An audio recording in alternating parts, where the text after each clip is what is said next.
그 멜리데라고 하는 자그마한 섬에서 가장 높은 사람, 보블리오라고 하는 사람이 근처에 토지가 있다. 이게 표현이 재밌는 표현입니다. 그렇지 않습니까? 토지는 산속에 멀리 투자의 가치를 따지지 아니하고 오랫동안 묵혀두어서, 그래서 부동산 가격이 그렇게 막 요동치지 않는 그런 곳에 숨겨져 있는 은닉된 재산으로, 그런 경우가 우리가 경험하는 토지의 거죠. 그런데 떼부자가 된 사람들은 자기 땅을 가지고 있다가 그 땅이 이제 폭등하면서 부동산 가치가 치솟게 되고, 거기로 말미암아 부자가 되어서 생전에 경험해 보지 못한 그런 부들을 가지고 온갖 나쁜 것을 한다 그래 가지고 갑질이라고 하고, 그 다음에 땅 부자에 대한 평가가 그렇게 좋지 않잖아요. 그런데 근처에 토지, 그 고대 시대에 근처에 자기 땅이 있다라고 하는 것은 참 복받은 일입니다. 좋은 일이고요. 바로 옆에 자기 땅이 있다라고 하는 것, 이것은 그 부에 대한 설명을 그 사람이 가지고 있는 지위부터 먼저 말하죠. 그 섬에서 가장 높은 사람이다. 가장 높다라고 하는 표현이 어떤 의미인지, 이 편지를, 이 역사서를 읽는 그 헬라 문화권에 있는 그런 사람들에게는 금방 이해가 되는 그런 표현입니다. 부족의 추장, 족장, 이런 식으로 쉽게 설명이 가능한데, 사용하고 있는 그 명칭이 가장 높은 사람이다. 우리가 지금 봐도 이건 직책이 개념이 아니잖아요. 가장 높은 사람이다라고 하는 말이 어떤 직책의 개념이 아니라 직위를 말하는 것이 아니라 무슨 국무총리다, 무슨 대통령이다, 무슨 장관이다, 이게 이런 명칭이 아니라 그 섬에서 가장 높은 사람이다라고 하는 이 단어가 로마 시대의 행정 관료, 그것도 총독급의 관료를 지칭하는 표현이거든요. 여기 사용하고 있는 헬라어가 우리가 생각하는 그런 막연한 높은 사람의 개념이 아니라 어떤 직급을 말하는 그런 단어를 쓰고 있습니다. 그 단어를 이제 한국어 성경으로 번역하면서 우리가 익숙한 그런 직급이 없기 때문에 높은 사람이다라고 하는 말을 써서 그렇지, 총독에 해당되는 총독급의, 그 총독은 로마에서 파송한 관리이고, 그 섬 출신의 사람을 총독의 직급처럼 높여준 그 사람이라는, 높은 사람이라는 거죠. 그런 의미입니다. 그런 의미인데, 이름 또한 아주 심상치 않습니다. 보블리오, 푸블리우스, 라틴어 이름입니다. 이 멜리데 섬 사람들은 라틴 사람들이 아니거든요. 라틴어를 사용하는 사람들이 아니거든요. 그런데 이름이 라틴, 그 세계에서 가장 보편적인 언어였던 라틴어를 사용하고 있다라고 하는 거예요. 이 사람이 굉장히 영향력 있는 사람이다라고 하는 것을 알 수가 있습니다. 이름도 아주 모든 사람들에게 통용되는 이름이었고, 자기 부족에게서만 불리는 그런 이름이 아니라 모든 사람들에게 통용되는 이름이었고, 그의 직책 또한 고결한 직분, 무슨 우리가 생각하는 무슨 그런 개념이 아닙니다. 집정관이라고 했을 때 사람들이 그렇게 부르면, 우리가 추기경이라고 하는 말을 부를 때 어떤 느낌이 드는지 아시잖아요. 그런 것처럼 우리 세상 속에서 세속적인 어떤 행정 관료로서의 직급이 아니라 사람들의 존경과 신뢰를 포함하는 직급이었다는 거죠. 요즘은 사장, 회장이라고 하는 말이 누구에게나 다 쓰입니다. 아무에게나 다 쓰여서 이제 보편적인 보통 명사가 되었습니다. 그 말 속에는 너는 뛰어날 거 없다는 뜻이 있거든요. 그렇잖아요. 누구 사장님이라고 불렀을 때, 요즘은 작은 일 하는 분들도 뭐 크고 작은 일을 떠나서 그렇게 다 부르거든요. 그렇기 때문에 그것에 대한 가치가 떨어진 거잖아요.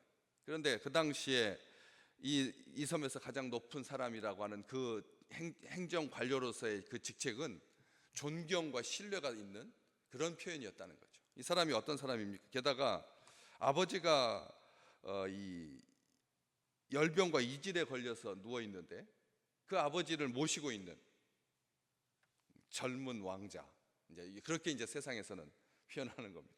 젊은 왕자, 젊은 왕자, 아버지를 사랑하는, 아버지를 모시고 있는 그런 효도하는, 땅에서 잘 되고 장수하는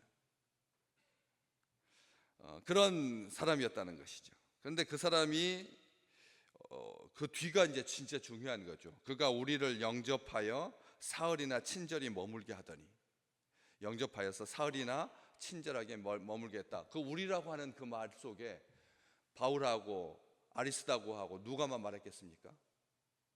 누가는 이 멜리세 섬의 이 27장에 시작할 때부터 그 우리라고 하는 말 속에 276명 전체를 말하지, 어떤 소수의 뭐 로마의 그 황제 근위대 군 장교하고 그 군인들, 아니면 어떤 죄수들, 어떤 선장과 선주 이렇게 구별하고 있지 않습니다. 그러면 어마어마한 사람인 거죠. 아무리 그렇다고 이 겨울 3개월인데, 이게 3개월입니다. 11절 말씀에 석 달 후에 우리가 이 섬에서 겨울을 난 다음에, 겨울, 여름에 손님 치르기가 쉽습니까? 겨울에 손님 치르기가 쉽습니까? 상식적으로 봤을 때 여름은 가볍게 치를 수 있는, 여름에도 우리는 손님 되어 가는 것도 민폐라고 생각하는데 한겨울에 따뜻해야 되고 난방이 더 들어가야 돼요. 먹을 것, 입을 것, 잘 것. 276명, 보통 사람은 감당하지도 못하는 일. 멜리데 섬이 아무리 부하다 한들 어떻게 이걸 재정적으로 감당하겠습니까? 10명을 사흘 동안 한번 이렇게 돌본다고 한번 생각해 보십시오. 10명. 한 명 돌보는 것도, 한 명 열을 돌보는 것도 힘든데 10명을 사흘 돌본다고 한번 생각해 보십시오. 이것은 쉬운 일이 아닙니다. 276명 한나절만 데리고 다녀도 입이 다 부르튼다니까요. 276명 한나절만 데리고 다녀도 입이 다 부르튼다고요. 제주 훈련 받기 위해서 한 50명 해가지고 한나절 코스로 해서 1박 뭐 1일 수련회 하는 것도 머리 골치 아픈 일인데, 270, 그 속에 죄수가 포함되어 있고, 죄수가 뭐 흉악범이어서가 아니라 황제에게 상소될 정도의 죄수라면 아주 다른 죄수들하고 비교할 수 없을 만큼 그런 어떤 강력한 뭐 정치범적인 그런 사람들을 포함해서 276명 쉽지 않은 것입니다. 이번에 대통령 후보 선출하는 과정 속에서 우리가 별걸 다 경험하잖아요. 그걸 참 재밌는 나라입니다. 우리나라는 정말 재밌는 나라예요. 그걸 돌파하는, 그걸 뚫고 나가는 그런 것들을 보면서 이 죄수들이 가지고 있는 이 성향들까지, 그런 276명, 영접이라고 하는 표현은 어설프게 그냥 라면으로 이렇게 나눠주는 그런 정도의 환대를 말하는 게 아니라 진정한 환대입니다. 앞에 2절 말씀에, 28장 2절 말씀에 특별한 동정을 하여서, 특별한 동정. 오늘 우리가 사람을 대할 때 어떻게 대하십니까? 일회성으로 대하지 마시기를 주의 이름으로 축복합니다. 단 한 번을 스치고 지나가더라도 정성을 다하여서의 정성, 영접하듯이. 영접이라고 하는 단어는 주님을 영접하는 데만 쓰는 말이잖아요. 주님을 영접하는 데 쓰는 용어가 영접입니다. 아브라함이 손님들을 진정 환대했던 것처럼 부지 중에 하나님을 영접하고 하나님을 대접하게 되잖아요. 하나님의 사자를 대접하고 하나님을 대접하고, 그랬던 것처럼 영접하고 사흘이나 친절히 머물게 하는 후한 예로 우리를 대접하고 떠날 때 우리의 쓸 것을 배에 실었더라. 특별한 환대입니다. 그래서 이 사람이 나중에 누가 되냐면 몰타의 첫 주교가 됩니다. 몰타 섬에는 다 기독교인입니다. 지금도 97%가 다 기독교인입니다. 카톨릭이 대부분이지만 다 지금까지, 아니 지금 현재 그렇다니까요. 지금 현재 그 몰타 섬에 30-40만 명 살고 있는데 그 중에 대부분이 거기에 주교가 되고 카톨릭에 공인된 성인이 됩니다.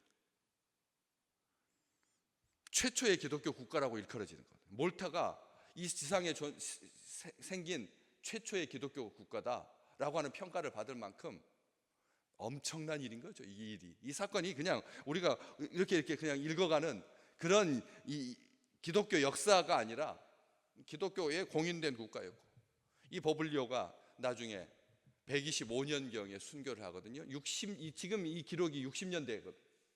바울이 60살 정도 됐을 때니까 앞으로도 65년 뒤에 순교하니까 그 당시에 이 버블리오는 몇 살이었겠습니까? 그 나이를 봤을 때 굉장히 장수한 거죠. 10살이었을지라도 75세에 순교한 거고, 20살이었으면 85세에 순교한 거예요. 평균 나이보다 2배를 산 거죠. 예수 믿으면 장수합니다. 저는 그걸 믿습니다. 우리 믿음의 백성들이 너무 두려워하지 마십시오. 하나님께서 건강하게, 이 열병과 이질에 걸려서 누워있던 아버지, 들어가서 바울이 기도하고 그에게 안수하여 낫게 하고, 우리 주님께서 베드로의 장모를 고쳐주셨던 것처럼 그렇게 낫게 하고, 누가는 의사입니다. 정확하게 진단했습니다. 복통과 설사보다 열이 더 주 증상인 이 질병은 다양한 복합적인 병들이 따라오기 때문에 정말 이 힘든 병 중에 하나입니다. 이 병은 지금도 그 병을 몰타병이라고 하거든요. 몰타병이라고 일컬어진 이 매독과 더불어서 다루기 힘든 병 중에 하나가 이 몰타병인데, 이것은 세균에 오염된 사냥이나 소, 이런 짐승들의 젖을 가열하지 않고 먹어서, 그래서 조심해야 되거든요. 우리 요즘 사냥 유행하잖아요. 그런데 가열되지 않은, 처리되지 않은 그런 것을 먹었을 때, 또 아니면 충분히 숙성되지 않은 치즈를 먹었을 때도 이런 병이 생길 수 있거든. 게다가 이게 노인들에게, 여기 부친 아버지잖아요. 노인들에게 이 병이 되면 아주 위험한 상황에까지 중증으로 전개되는 경우가 많아서, 굉장히 그냥 우리가 생각할 때 단순한 감기, 몸살이 아니다, 치명적일 수 있다는 겁니다. 근데 병든 사람에게 손을 얹으면 나을 것이다. 우리 주님께서 그렇게 말씀해 주셨잖아요. 손님을 너희들은 갈 때 전대도 제대로 가지지 마라. 두 벌 옷도 가지지 마라. 하나님께서 다 먹이시고 입히신다. 그런 것들은 걱정할 필요가 없다. 어제 내 아버지 너희 아버지, 우리 주님께서 그렇게 말씀하셨잖아요. 세상 사람들이 구하는 거다. 하늘에 계신 너희 아버지께서 너희의 필요한 것, 쓸 것을 다 공급해 주신다. 그리고 그런 속에서 기도하고 낫게 했다는 거죠. 기도하고 안수하고 손을 얹어서 낫게 했던 것처럼, 우리가 손을 얹으면 낫습니다. 사람이 우리가 손을 얹으면 낫는다. 이것은 우리의 믿음입니다. 그리고 우리 주님께서 주신 특권이고 은혜고요. 다른 사람 말고요. 친구들한테도 손을 덥석 잡으십시오. 손을 덥석 잡아요. 잡고 따뜻하게 이렇게 포옹도 하고요. 그러면 하나님께서 낫게 하시는 분은 하나님이시니까 우리가 기도할 뿐이죠. 야고보서 5장 14절, 주의 이름으로 기름을 바르며 그를 위하여 기도할지니라. 주의 이름으로 기름을 바르며 그를 위하여 기도할 거다. 믿음의 기도는 병든 자를 구원할 것이다. 일으킨다라고 아니하고 구원할 거라고 말했습니다. 그 15절, 주께서 그를 일으키실 거다. 야고보서 5장 15절, 주께서 그를 일으킬 거다. 의인의 간구는 역사하는 힘이 크다. 16절 말씀 그렇게 기록되어 있잖아요. 그들이 10절 말씀, 오늘 본문 말씀 10절, 후한 예로 우리를 대접하고 떠날 때에 우리 쓸 것을 배에 실었다. 그들은 많은 선물로 우리에게 대한 존경을 표시했고 배 타고 떠날 때에는 필요한 것들을 챙겨주었다. 영원한 죽음의 독에서 우리를 구원하신 주님을 기뻐합니다. 부활의 기쁨으로 우리가 충만합니다. 죽음의 독보다 더 무서운 독이 어디가 있겠습니까? 그런데 그 죽음의 독보다 더 무서운 것은 영혼의 독이죠. 지금 이 세상에 영혼의 독이 만연되어 있습니다. 뚜껑만 열면 보입니다. 던져놓고 갑니다. 마약 이야기하는 게 아닙니다. 영적인 독을 퍼뜨리고 있는 마지막 시대 때 죽이려고 마지막 원수가 지금 세대를 유린하려고 세대를 유린하려고 합니다. 교회가 세워지게 되고 겨울나게 되고 지도자가 세워지게 되고 하나님의 완전한 구원의 역사를 소망합니다. 우리가 기도합니다. 우리가 기도하면 우리 주님께서 들어주실 것입니다.